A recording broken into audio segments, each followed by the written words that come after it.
Hi, everybody, and welcome back to the Guardian Project podcast. This is episode 147, and I'm your host, Andy. Do you ever think about the last time you're going to order something, like the last time you ever order American Chinese food?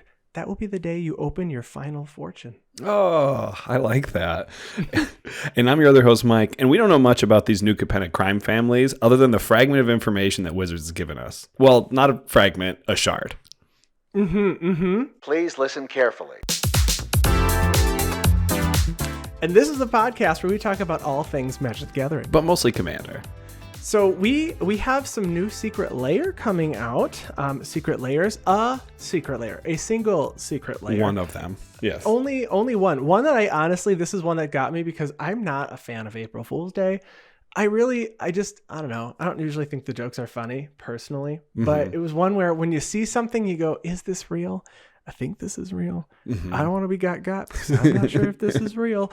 But this one does appear to be real. It is the secret layer knows its left from its other left. So it is a secret layer for left-handed cards. The artwork's actually pretty cool on all of them. There's a Sisay, Weatherlight Captain, Empress Galena, Geralf's Messenger, Rograk, son of Roga, and Garrett Caller of Beasts, where all of their mana costs are on the top left-hand corner instead of the top right. And then on the Garrett Caller of Beast, the activated ability, the actual loyalty counters that references the plus and the minuses are on the right hand, and the actual loyalties on the left. They're pretty cool, and the artwork's great on all of them. Yeah, it's cool to see brand new artwork for all these cards on top of the gimmick of switching everything from the right side to the left side, and could really throw some people off by playing these things.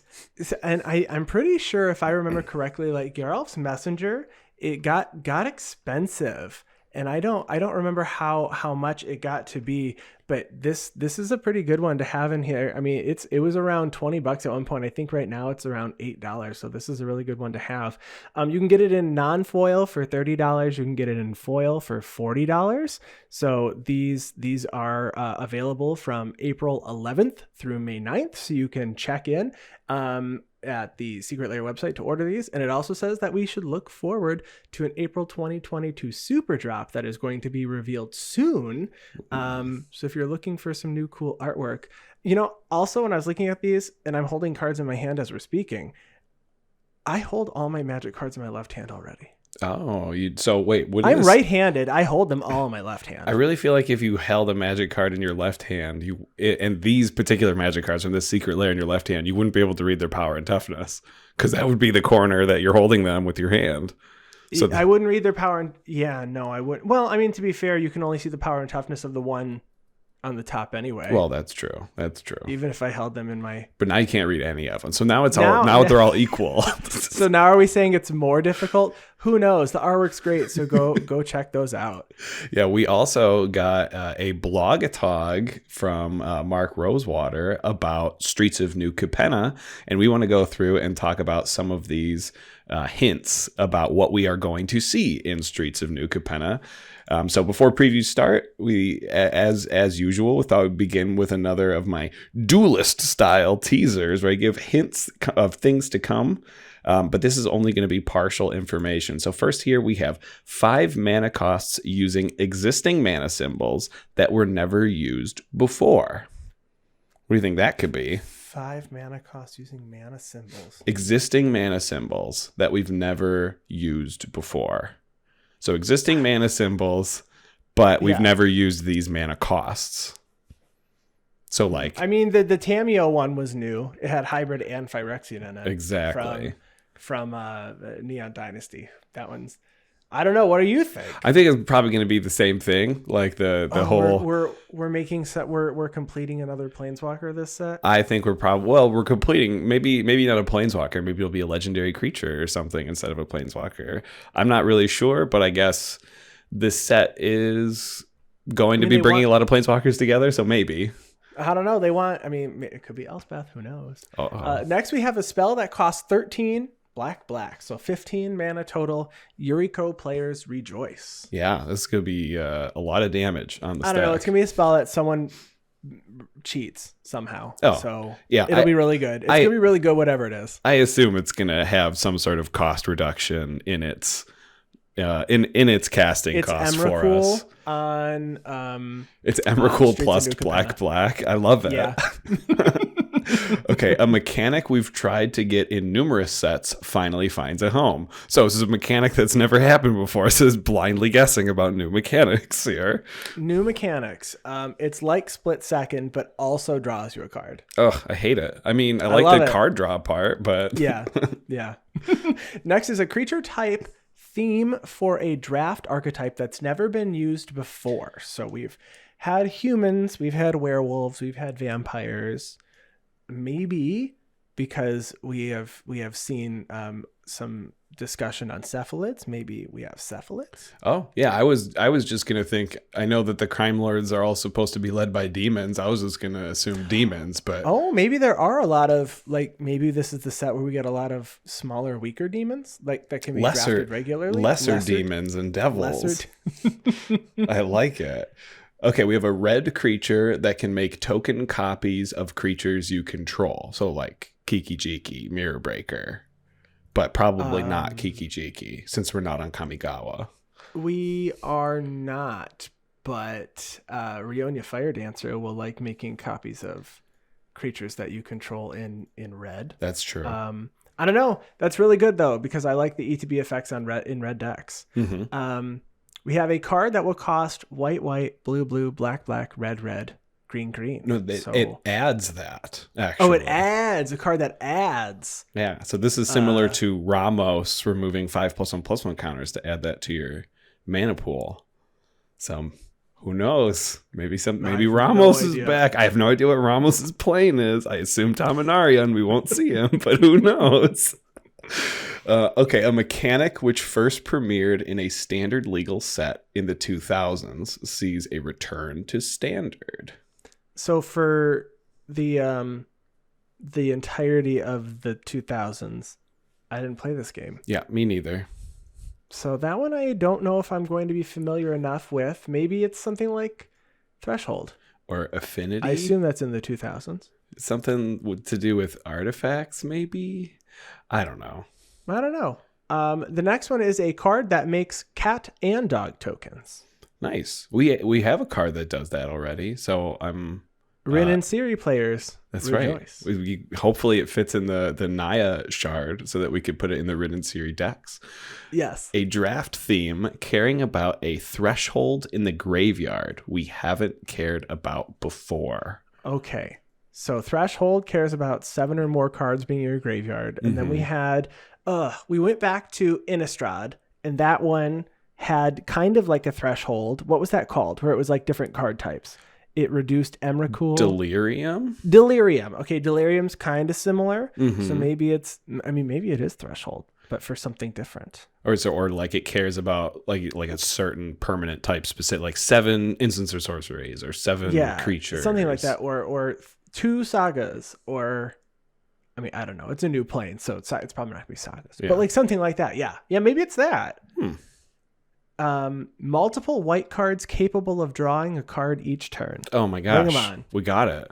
The more the merrier. Welcoming Vampire has been very welcomed into my decks. I don't even mind if it's limited to 1 card each turn. I've been playtesting a new Kithian Hero of Akros deck, and what I needed was literally just card draw. Yeah. I would have been okay if I had been able to get like 3 or 4 more cards. Well, now you're going to get some more from Streets of New Capenna. Yes. So we also have some rules text that are going to be showing up on cards. So the first rules text here is, then if you control 10 or more creatures, you may play the exiled card without paying its mana cost. Okay, so it's going to say something like, make 2 humans. Then, if you control 10 or more creatures, I don't know, maybe it's 5. If you can play the exile card without paying its mana cost, no. Maybe it's exile. Maybe it's something like exile the top card of your library and make 1/1 humans. It doesn't have to be humans. Maybe make a demon with power and toughness equal to the mana value of that exile card. Then if you control 10 or more creatures, you may play the exile card without paying its mana cost. That would be like this. I like that. This sounds like Hideaway though, right? Like it almost sounds exactly like Mosswart Bridge. Because you have to control 10 or more. Oh, and there's ones for power and toughness, or if you attack. Oh, maybe Hideaway's the returning mechanic. Ooh, that would be interesting. I would be, I don't know if Hideaway would be the top of my list for mechanics to return. Because those if they lands, do, if it's on a land, it's coming in tapped for show. Unless it's a mythic. Maybe it won't. Who knows? Who knows? The next one is copy target spell you control that wasn't cast. So we've copied a spell, and then we can copy it again. Yeah, you can copy a copy. I assume this is going to be a really well costed. Yeah. Magecraft is copying, so then you can copy a spell that wasn't. This will be in set with Strixhaven, right? I don't know. I don't think Strixhaven's rotating yet. I don't maybe think that's so why. either. Maybe it works really well with Magecraft. Yeah, I imagine if you can only copy a spell that wasn't cast, it's going to be really appropriately costed and only cost literally 1 mana. So I could see this actually being a really powerful spell. I want it. As an additional cost to cast this spell, sacrifice a creature, discard a card, or pay 4 life. What color do you think that card is in, Andy?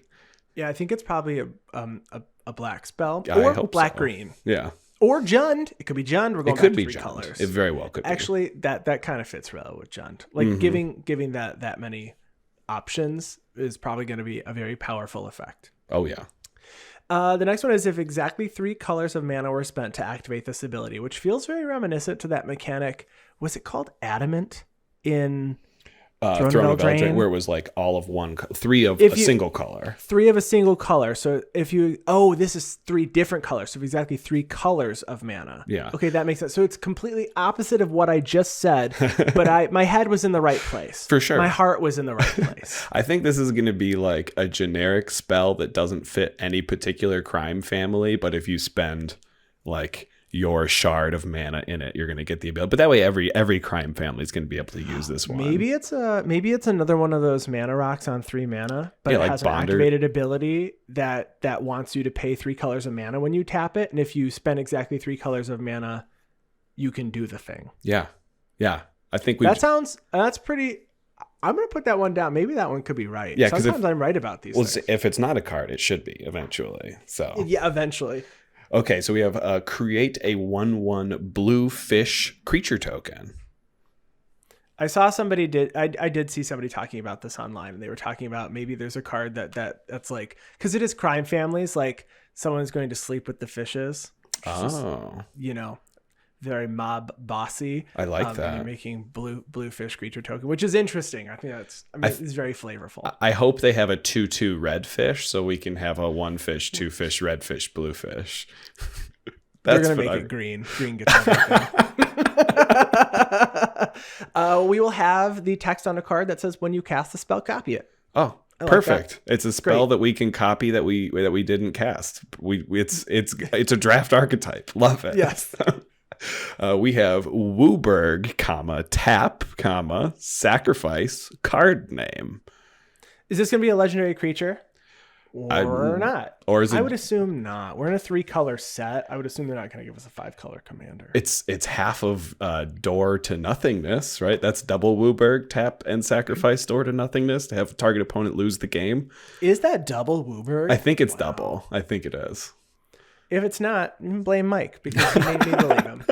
The next one is where X is the number of permanents you've sacrificed this turn. So you could scry X or draw X or something. I like that. Also that's sounds pretty good. Very Jundy right there for sure.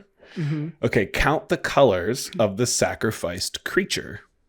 Yeah, I like that. Yeah. So the more colors the sacrificed creature, the better the payoff. And then the final one here on this list is you may cast any number of the copies without paying their mana cost. That sounds a lot like Storm. It certainly does. Except I guess with Storm you don't get to cast them, right? But you just copy them. But this one's you get to cast. That could be extremely significant, especially when we talk about Magecraft like we did before. All right, so we also have some unique creature types here. So first off, we have a Devil Warrior. We have a Raccoon Rogue. A Bird Assassin. A Plant Dinosaur. An Artifact Creature Treasure Dog. An Artifact Creature Angel Warrior. Legendary Creature Sphinx Demon. Legendary Creature Cat Citizen. Legendary Creature Cephalid Advisor. And a Legendary Creature Vampire Demon Noble. Very cool. Now the only one I have a problem with is Artifact Creature Treasure Dog, because all dogs are treasures. I think that's just kind of redundant. They are, man. There needs to be is there? Well, there's all artifact creature dogs. I guess not treasure dogs. 'Cause if it's treasure, it's not subtype food though. No, it is not subtype It's not food. It's not food. It's treasure. It's treasure. It's treasure. So this week, actually tomorrow, if you're listening to this the day it comes out, the Streets of New Capenna previews will be starting. So check that out on April 7th. Before we continue, though, we have to thank all of our lovely listeners. And for everybody who is a patron supporter, we really, really appreciate everything that you do for us. The show continues because of you. If you would like to support us, you can head to patreon.com/guardianprojectpod and donate for any dollar amount. And if you're looking for another way to support the podcast, whatever platform you're enjoying the podcast on now, if you could subscribe, rate, review, and leave comments, we would be most appreciative. Yeah, you can find us online at theguardianprojectpodcast.com. You can find our social media on Twitter at GuardianPod, our gameplay videos on YouTube at The Guardian Project. Pretty much just Google us. We're online all over. Mike, what are we talking about this week? Well, since we are starting to see the Streets of New Capenna spoilers coming out this week, we thought we would look at the shard combinations that all of these crime families are going to be representing. If you're not familiar, shards were from the new Alara set, or from the Alara plane, I guess I should say. And they fit the same 3-color combinations that we are going to see in these 5 crime families on New Capenna. So we're going to talk about what those 3-color combinations currently bring to us for commanders and what we like about it and what we would like to see out of New Capenna from each one of these color combos. I like that you're predicting a new set though in the future. New Alara versus old Alara. That way we can get, I mean, they're going to have to balance out New Capenna somehow with the other, with the wedges, because we've got shards and wedges. We're going to have to get old Capenna. We're going to have to get old Capenna in the future. You know, all that good stuff. All right, let's go check it out.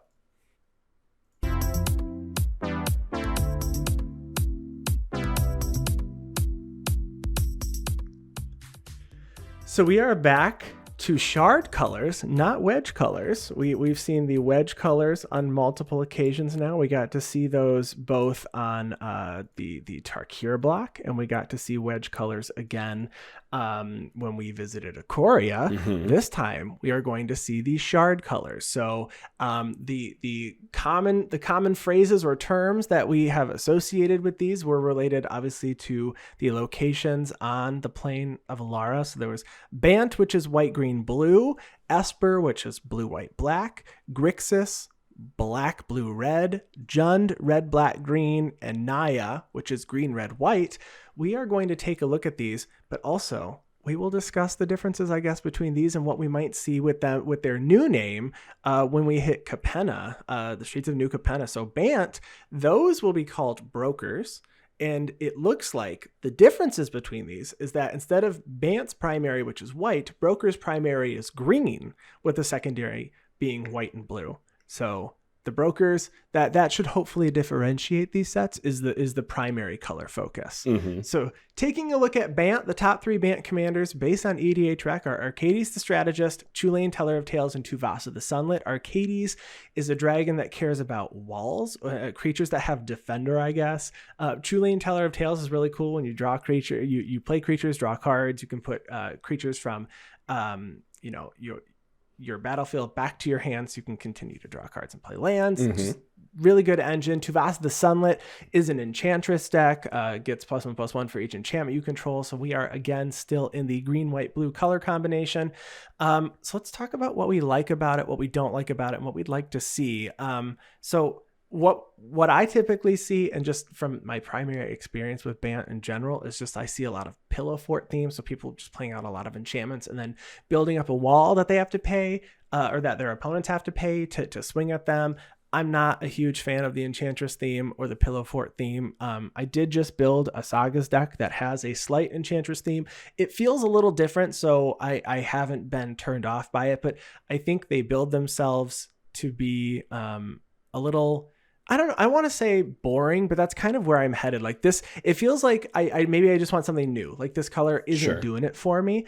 And I also think that of these color combinations we're talking about today, mm-hmm. I think Bant is my least favorite, which is surprising because it has white and blue and then paired with green, which I would have assumed would have been my favorite. It just, none of them really Speak to me. Yeah, I think I mean you use the word boring. I guess I would say Bant tends to prolong games. It gets games to go longer because of the strategies, as you talked about already, the pillow fort stuff.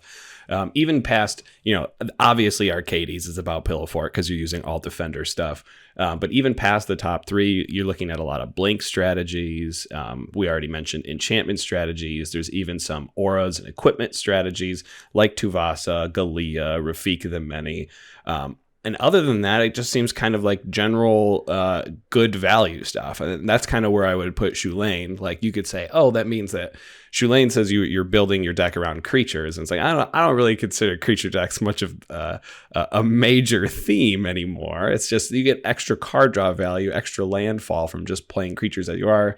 Amarith the Lustrous from Commander Legends is very similar. It's just extra value, extra value, extra value. So these decks are tending to win via attrition's the wrong word, but just incremental value. Yeah, the battle of attrition. You got Feldegrif, which is a group hug deck. The Hippo. I mean, you could really build any of these as a group hug deck, but our arch nemesis from our LGS from many years ago, an Angus Mackenzie deck, which is Turbo Fog. So you're paying the Bant colors and tapping it to make it so that creatures that are attacking and blocking don't deal damage at all. So you're preventing all the damage. I might have written an article on Fog being really obnoxious to play against. Who knows? For sure. Check it out. But this one, I think I want to see something different. But I feel like though, as much as we were saying that it feels boring, there is a decent amount of variety. But I think that the cards that people consider, I'm using air quotes here, Bant staples, are like more like you said, cards that just make the game go longer. Right. Cyclonic Rifts, Winds of Abandon to exile creatures, and then the thing is, the Bant commanders are the ones that if you let them go too far, good luck. Yeah, you can't. And once they start building up their value, they keep their value and they snowball way out of control. So you have to constantly remove stuff from the player who's already playing an inherently control style deck. So it gets increasingly more and more difficult. But I think I have a solution for this. In Streets of New Capenna, if they take the Bant Shard and they just make a brand new mechanic.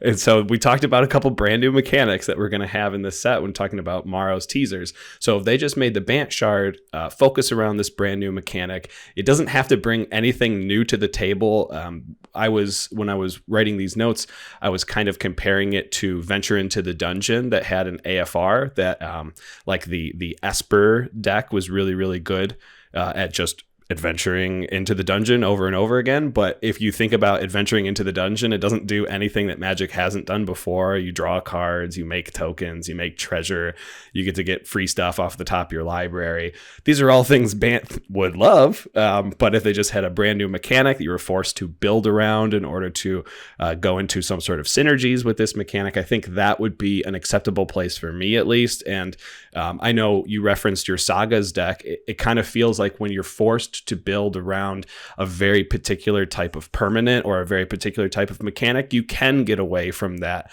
Pillow Fort stuff because, if the Pillow Fort card is not a Saga, you're not going to play it because it's an all Saga deck or something like that. Yeah, I think this is the only time that I say this, it does feel kind of bad though when you do build around a parasitic mechanic. Sure. Only because your support is very limited, so all the decks tend to feel the same. Not that you referenced Sephiroth, right? So that is that Esper commander that came from the AFR Precon, and then Satsuki from the Neon Dynasty set, which is green-white sagas. They all tend to have like the same. I mean, I'm not going to say they are all the same, but it feels like they've got overlapping like 60 plus cards. Sure. And I'm including lands as part of this. That's why the number is so large there, because there's so many sagas, and then you're probably just playing a bunch of just green-white lands. For sure. At least for my example.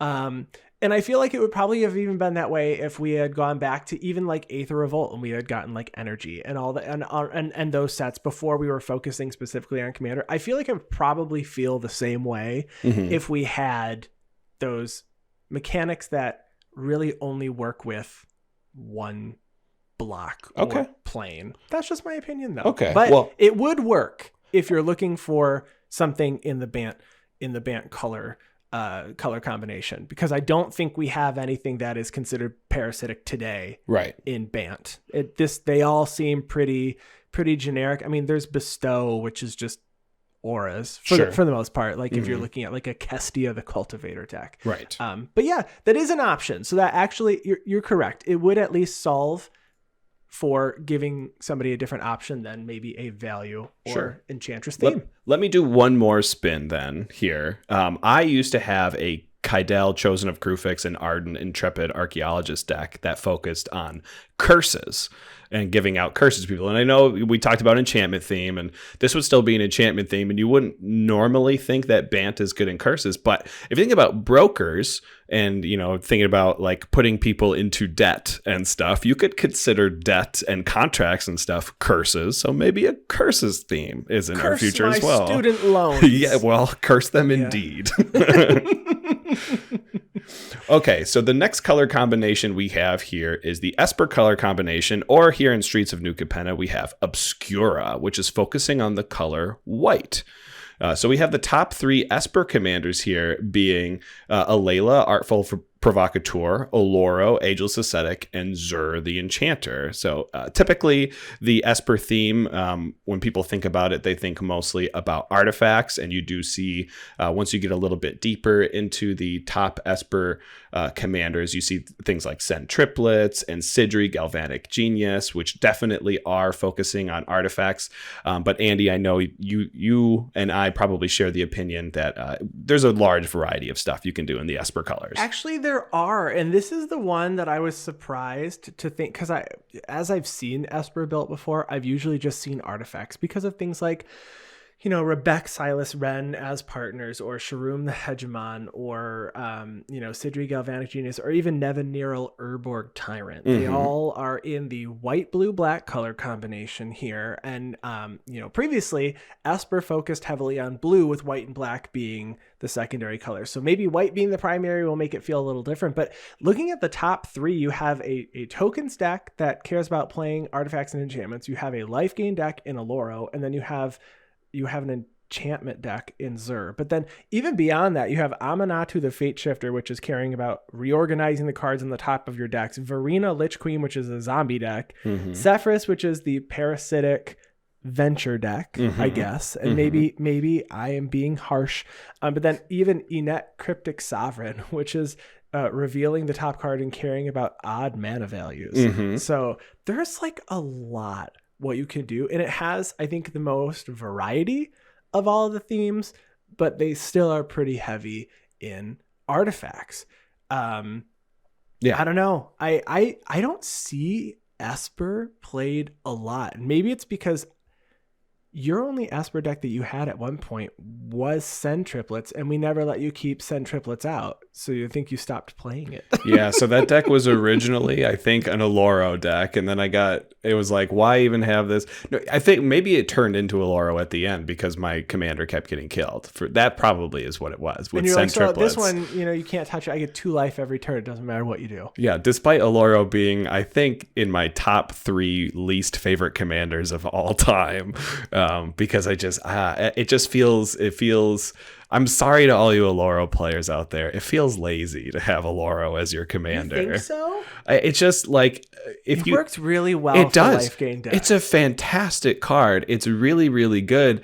I just feel like you're never going to cast it from your command zone. So what's the point? And maybe Eminence was the problem all along. It definitely was. And people are definitely going to get me in the comments and they're going to go, I cast my Oloro all the time. Good on you. Keep casting your Oloro. But I will say that it speaks a little bit of volume here. We talked about the variety of things that Esper can have. Oloro being one of my least favorite commanders of all time. Zur the Enchanter being one of my favorite commanders of all time. And I still have a brew in the back of my Architect log hidden behind a private window about my Zur Veil deck that I really want to put out. But Zur being able to tutor up any enchantment and put it on the battlefield just really of 3 mana value or less just really opens you up for a lot of very particular strategies Originally Zur was the really good cycling commander because you could immediately go get your Astral Drift right onto the board right away and start cycling your cards and getting really good value from it. But, just the uniqueness behind that one commander, you can see behind every single one of these other commanders. So I think, I know we've said it 5 times already, but yeah, no, it's a very unique set of colors in terms of the kind of mechanics that you can get out of it. Yeah, so I guess looking at what we want from the 3-color theme, I assume we're not going to stray too far from the themes that we've had in the past, obviously putting a spin on them. Because I think that the other, there's another color that we are going to, color combination we're going to talk about that I think probably will still have the token theme. I think I probably want something more that's creature based that isn't just Varina, Lich Queen, zombies, or Alayla. And I'm not surprised Alayla, Artful Provocateur, which makes flying fairies when you cast artifacts and enchantments, is number 1. And it's number 1 by a lot on here, like by 1,400, almost 1,500 decks, compared to, a card that I think is super interesting, like Chromium the Mutable, which is an Elder Dragon with flash, can't be countered, flying. You can discard cards to make it a human, which only has 630 decks. Yeah, no, and then no one's building the Elder Dragon anymore for our game of Elder Dragon Highlander. So, it really. I hope that we see something completely different here out of Obscura, being white. Like when I read the word Obscura, it does remind me a lot of like House Dimir, but we know that the color white is going to be primary here. So I'm wondering if there's going to be like maybe a phasing mechanic or something, kind of like disappearing and reappearing kind of deal. Maybe there's going to be. Phasing has happened. We've seen it more recently in a few of our sets. Not as a primary mechanic, but one that is easy to understand. Like, I think the more we see it, the more the more I understand it. It's definitely better than Vanishing. Yeah, which I think was I don't know the exact order of those, but I believe Vanishing was first, and they realized phasing was kind of what they were going for. Sure. I actually don't know the exact order, so correct me if I'm wrong, but phasing would be kind of cool. Is phasing a mechanic that was used in the 2000s before we started playing the game of Magic? That's a wonderful question, because the game had only been around for a few years before that. So there's a good chance phasing could be. I wonder if they would give an entire faction here phasing. I can't imagine they couldn't. It'd be cool. That would be cool. Esper, now you see me, now you don't. I have been obscured. I am translucent. I'm not quite transparent, and I'm not opaque. I am obscured. What am I? All right, let's move on to Grixis. So Grixis is the blue, black, red color pairing that focused on black heavily in the Alara block, which is called Maestros on New Capenna, focusing heavily on blue. I love this. It's fine. So the top 3 commanders here, being Kess Dissident Mage, Nekusar the Mind Razor, and then Obeka, Brute Chronologist, which Obeka, I am surprised to see it up here. Surprised to see it. Because I think I've only ever played against an Obeka deck once since the set's been out for 2 years, and I never see anybody talking about this anymore. The other thing I think is interesting that as we look through all of these, not one of these commanders in the color pairing is from the actual plane. So none of them are the actual like Grixis commanders. Right. Grixis commanders being like the Cedrus the Traitor King from the actual Alara block. They are, I think they're just old enough that they're no longer at the top. And I feel like at this point, some of these older commanders that are originally that had made up these color pairings are still really unique and cool. For sure. They're just not at the top anymore. And maybe that's just because a lot of people are seeing the new stuff and not the old stuff. So Kess is just a deck that likes to play instants and sorceries from the graveyard. So that's really cool. You play them, they go to the graveyard. Kess says, let's do it again. Nekusar the Mind Razor is a deck that likes to make people draw a lot of cards. And then when your opponents discard cards, Nekusar deals damage to them. And then Obeka is a really, really unique commander that allows you to end the turn. The player whose turn it is may end the turn. So all three of these are blue, black, and red. I think all of them are really cool. And even moving beyond the top three Grixis commanders based on EDH we see Marchesa the Black Rose, which is a dethrone deck, which is cool seeing an actual mechanic on the commander, but it really cares about +1/+1 counters and reanimating. Admiral Beckett Brass, which is a pirate tribal deck. Inala, which is a wizard tribal. Lindy, Cheerful Tormentor, which is, I think, a very parasitic commander because it specifically cares about curses. But I think this is my favorite color combination that we're talking about today. Yeah, it's also my favorite color combination. I don't know really what I would want in the future because this color combination's always given me everything that I've always asked for. I've had a Kess deck. I still have a Kess deck. It's my CEDH deck, Consultation Kess. The only reason I have that deck today is because I built a 100% Nekusar deck back in the day, and that when eventually. When you say 100%, what do you mean? When I say 100%, I mean I built it to the point where I don't think it could be any stronger. So I had all of the like CEDH fast mana in it. I just don't really consider Nekusar a CEDH commander. So when I say something is 100%, it usually means that the commander is not CEDH, but it's built to the strongest point possible without using it. You could simply take my Nekusar deck, put Kess as the commander, throw in a couple alternate win conditions, and it becomes a CEDH deck. You don't think Nekusar is CEDH? Interesting. I don't. I think he's a little bit costed a little bit too much, and to depend on your commander in order to win the game, I think it's a little bit harder to like keep them around. Where Kess, you only have Kess to like maybe cast one other spell, one other tutor one more time. You might never even cast Kess and still win the game in CEDH. Yeah, well, my CDH deck is also Grixis. I play Vile Smasher the Fierce and Malcolm Keen-Eyed Navigator. So very, very fun commanders here. I do think, though, that the casual Spikes in Us come out with Grixis. I do think that when I see a Grixis deck across the table, I usually see it and go, okay. I mean, I'll probably up the power level of the casual deck we're playing. Yes. I don't see really in the top here, other than like Lindy, I'm not seeing many of these that are casual other than maybe Admiral Beckett Brass. But even that I've had where I played my the new Light Paws deck and someone was able to swing at me and was literally able to take Light Paws. And I go, that is quite the problem for me with the Light Paws that has like 18 power right now. Oh yeah, that's bad. And I know didn't have pro creatures and can't get around that. Yeah, that's rough. And I know, like in our Discord and stuff, we played against some of these Nicol Bolas the Ravager decks that are Flip Walker. It's the Nicol Bolas flips into a Planeswalker. And those have been kind of the ones that we've seen in the Discord. I think were built a little bit more casually as these are all things Nicol Bolas would do.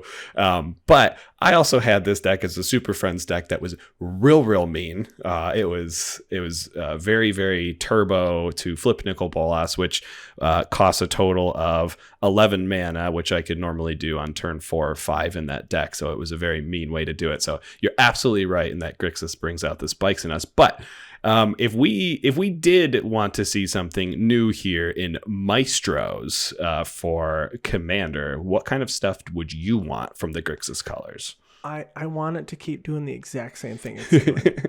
Don't change a thing. I think they're very interesting. I think we've got quite a bit of variety here. I like everything it's doing. And I think maybe I just need to see the new mechanics that we're going to get, or even a returning mechanic. But I feel like Spellslinger is what I tend to play anyway. And that's typically what a lot of the Grixis decks end up being. Yeah, I think that maybe even if we did like a Cedrus the Traitor King, which gives all of the creature cards in your graveyard unearth. Yeah. I feel like Cedrus is the precursor to like Kess, which is like Kess was almost like your spells have flashback. Right. But it's not exactly that, but it might as well. That. I mean, if Kess said, like on your turn, you may choose to cast one of the cards from your graveyard as though it had flashback, it would be the exact same card. So it's okay, except it's only on your turn. And I guess it's only one. And it's only one. So it would be, this is just the easiest way to say that, I think. I would really like to see like another creature based strategy. I know Grixis does have like some wizard tribal and some pirate tribal going on. So maybe a different tribe in the Grixis colors that can, I know wizards does like spell slinging. So you can do a wizard / spell slinging. Maybe there's another creature type. Maybe this is where the cephalid creature type is going to come into the maestros. And we'll see some hybrid creature / spell slinging. Yeah, I think it's cool. I'm excited to play it. It's very tricksy. I assume it's probably still going to remain tricksy here. Yes. So now the next color combination we have is one that we have kind of poo-pooed on before, I guess I will say. But I think maybe once we look at it a little bit deeper, we'll have a different understanding. And that's Jund. So Jund, the red, black, green combination in Streets of New Capenna, they'll be represented by the Riveteers, which will have a focus on the color black. Thank you very much. The top 3 Jund commanders here are Corvold, Fey Cursed King, Lord Windgrace, and Yurlok of Scorched Thrash. So there's a lot of, again, variety of strategies here. Corvold really cares about sacrificing your own permanents. Lord Windgrace is a landfalls matter. Yurlok was just kind of out of left fields when it came to Commander Legends, bringing back mana burn into it. So that was really cool. But you can see a lot of aristocrat style decks like Prosh, Sky Raider of Kur, that's going to have you sacrifice creatures in order to make them more powerful. Sekuar Deathkeeper, which also came in the Prosh precon, that cares about killing your own creatures. Shattergang Brothers, destroying your own permanents. Again, also in the Prosh precon, but all making up the top 10 of the Jund commanders here. Thantis the Warweaver is one that forces your opponents to attack. I have never seen a Thantis the Warweaver deck before, but it is the 4th most popular Jund commander. I have played against it at our LGS 4 times this year so far. Oh wow. How does it play? It plays exactly like you would think. You have 2 tiny weak creatures that do a lot, and you go, oh crap. Well, they're going to swing, and then they die, and then you have to figure out a solution. The thing about Thantis, what I found is, with it already costing 6, making it cost 8 is pretty it's pretty steep. Yes, it's very close to getting to that. If you're not running a bunch of land ramp, it might be difficult to get this commander back out, especially because.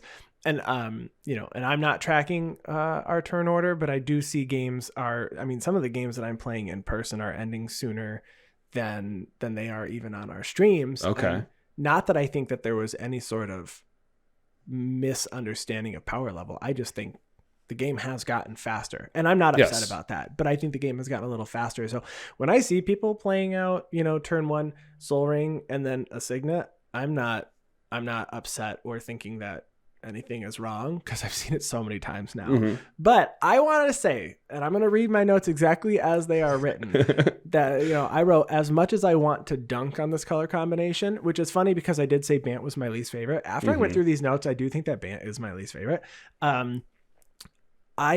I think there's way more variety in this color combination than there was in any of the others that we've talked about and will talk about. Mm-hmm. We do have sacrifice, we have land ramp, we have mana burn, I guess, which is on Yurlok, so an unspent mana as phases end. Each player takes life equal to that much damage, but there's forced combat, we have tokens, we have sacrifice effects, we have cat dragons with Wasatora, so you can get tribal. You have you even have draw with Zera Arian, which is a weird Legends card that has tap, target player draws a card. Mm-hmm. Darigaz, which is a card that it comes back. It's almost like it's like suspend, reanimation. I think this has more. I don't know why I feel like it has more, but it just feels like maybe it's just on the face of how unique all of these things are. Sure. But it also has, I think this one has the most variety. And I will say, I probably have more lands in the Jund color sitting around waiting for a deck to build than any other color right now. Mm-hmm.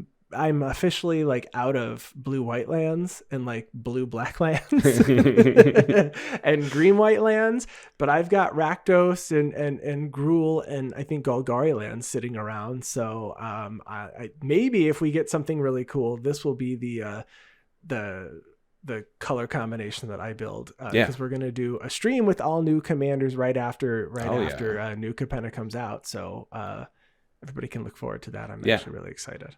I always like trying to force Rakdos, and I always feel like Rakdos is a little bit weak in Commander when it comes to mana ramp and stuff. With treasures around and everything, it's definitely gotten a lot better. But I'm looking forward to being able to do Rakdos things with also green. But I will say that, the biggest thing that kept me away from Jund for so long, Korvold Fey Cursed King is just so popular that I didn't want to build another one of those Korvold decks.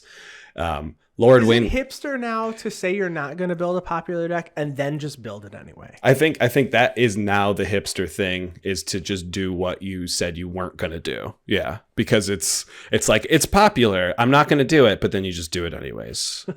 But I think that has been the thing that has been keeping me. But I really like the design around Westoria Necror Queen that creates the 3/3 black, red, and green cat dragon creature tokens with flying. And that is kind of what I want to see out of the Riveteers coming here. So we know that the Riveteers are about like building and destroying and smash, and it sounds very Gruul. But maybe if we have some extra, since it's a black focused shard, we want to talk about the things that black is going to bring to the Gruul smash. And I know you're currently highlighting the note in our notes here, which I'm pretty sure I'm just defining the phrase "Jund 'em out," but that is kind of what it is. Doing all things that Jund does, smashing your opponent's face, making them discard cards, activating some edict stuff to make your opponent sacrifice creatures. I want all of it on a commander in my command zone. Yeah. I don't know. I'm not convinced yet. So maybe we see something new on this one. But let's move on to I think this one's my second favorite. So aside from Grixis, I really like the next one we're going to talk about, which is Naya. Naya is green, red, white. On Streets of New Capenna, it will be referred to as Cabaretti, which has a heavier focus on red, with green and white being your secondary colors. So the top 3 Naya commanders here are actually they all kind of feel tribal. So Gishath, Sun's Avatar, Atlapalani, Nest Tender, and then Rin and Ciri inseparable. So Gishath, Sun's Avatar is a 7/6 dinosaur that when it deals damage, players can reveal that many cards for each damage that it dealt and put dinosaurs onto the battlefield. Atlapalani makes eggs, and when the eggs die, you reveal creatures. You reveal cards from the top of your library till you reveal a creature, and then you just put it on the battlefield. And then Rin and Ciri, inseparable, they already make cats and dogs. So when you cast a dog, you make a cat, and when you cast a cat, you make a dog. You can tap them, and you can deal damage to any target equal to the number of dogs you have, and gain life equal to the number of cats. We're going to get a card that's going to make a cat and dog, or at least make cats and dogs. So I'm pretty sure it's going to be in this color combination. I also, believe it or not, it's been a long time, I think, since we talked about it, but I used to be a tokens player, believe it or not. You bought me a playmat that has a joke about tokens, and I think it says something like, "Can you grab another table?" Yeah. And I still do play token stacks with Omnath, Locus of Rage, so green red, and then I also have the Locust God in blue red. But I mean, I used to just want to only build token decks, and I think we also see some token decks here in Girid Conclave Exile. So you're making 4/4 rhinos, and then when it attacks, you can populate, which is cool. Minsk Beloved Ranger makes Boo. I would say that it makes lots of tokens, but not really. It just makes Boo. But I mean, Boo means a lot. Yeah. So it's a token deck. Rith the Awakener, when it swings and deals damage, you can pay 2 and a green. If you do, you make Saprolings. So there are token decks in the Naya color. I think Zakama is one of the few that feels just like a value commander here. Marath, Will of the Wild, can make tokens. It makes elemental creature tokens. Oboon turns your lands into creatures. I think there's also a lot of variety here, and I think I think this plays with things that I like, and I think this also plays with things that other people like to lose to. Yeah. When you look at it, people complain about losing to infinite combos. People complain about losing, to things that they can't react or respond to. But I think that Naya does heavily focus on creatures. Not that it can't win. It's got infinite combos in its colors too, alternate win cons as well. But I think I do like playing these, and I think I like playing against Naya commanders like a lot. I think they're fun, and they don't cause feel bads. No, and getting killed by, I mean, maybe if you did Triumph for the Hordes or something, that might cause some people who have particular feel bads against Infect or something, but you're still winning by swinging with creatures. I'll be honest, I don't understand that one anymore. I mean, people go like, "Oh, I have 40 life, I'll be fine," and they'll be like, "Well, I swing at you with 10 commander damage or 10 poison damage, and you die. How is that any different than me resolving an ambulance?" Well, say not for me. I don't know how that's any different than resolving a Crater Hoof, right? I would rather someone play Triumph for the Hordes than resolve a Crater Hoof for the 500th time to kill me. At this point, Triumph for the Hordes is unique, but you're right. I mean, this is mostly about creature decks. The outliers here are maybe Jared Carthelian True Air, that is a Monarch theme. Even Earl the Miststalker. Merle. Good old Merle. But Earl the Miststalker, it just cares about auras attached to it to get even stronger and stronger. So it's more of a Voltron theme, but you could still consider that a creature theme since it is your commander is a creature. But you're right. Naya has always been about creatures. And honestly, with Cabaretti being in red, I kind of hope that they go a little bit away from creatures in Naya. I know this is completely against what you want here, Andy. You want more creatures. You want your modern Naya Zoo deck, but in Commander. I do. I just want something that pumps the tokens. Yeah. Like, in addition to having them or making them, like, just pump them or give them evasion or staple Goblin Bombardment or something to it. So that, because those decks fold kind of easily to like board wipes, and that can feel bad. Token decks going, oh, I spent all that. Like a Girard deck feels really bad when someone just board wipes, because not only do you have to play Girard now, you have to also attack with Girard to populate, right? And, like, get things going. So I guess an Atlapalani deck is like, board wipe away. Go Try for me. It. I dare you. Yeah, I'm not so mad about it. But if we can get something that's in the Naya colors that like makes tokens and pumps them, I think that's what I want. And we're gonna get the actual charms. So we're gonna have like Cabaretti charms and Riveteers, whatever. All of those names, I have to get used to saying them because I'm just so used to Naya and Esper and Grixis. Maybe the charms can do these things. Usually the 3-color charms that are in those colors do what they really want you to do, and it's kind of nice to just have like a secondary support, for whatever it is that you're trying to do. Yeah, definitely. I know those charms are a big reason why I say that I really want to see the Cabaretti crime family actually be more of a spell slinger type of deck. And I know that in Naya, if you talk about spell slinging, it's still going to be creature focused. So we're not going to get too far away from that most likely. But stuff like Zada Hedron Grinder, that when you target it with one of your pump spells or something, it pumps your entire party, or cast stuff to give. It's going to be combat trick, a lot of stuff, if it ends up being spell slinger, which is what I want to see. I want to see a combat trick focused Naya theme, I guess. Here I'm like Cabaretti theme of combat tricks and spell slinging, because I don't think even looking down this list, I don't really see any commanders that would even pay into that type of style, and I don't think it's something that is unsupported. I mean, there's obviously a lot of instants and sorceries in red, green, and white, so to have a commander that maybe cares about them more would be pretty cool. Yeah.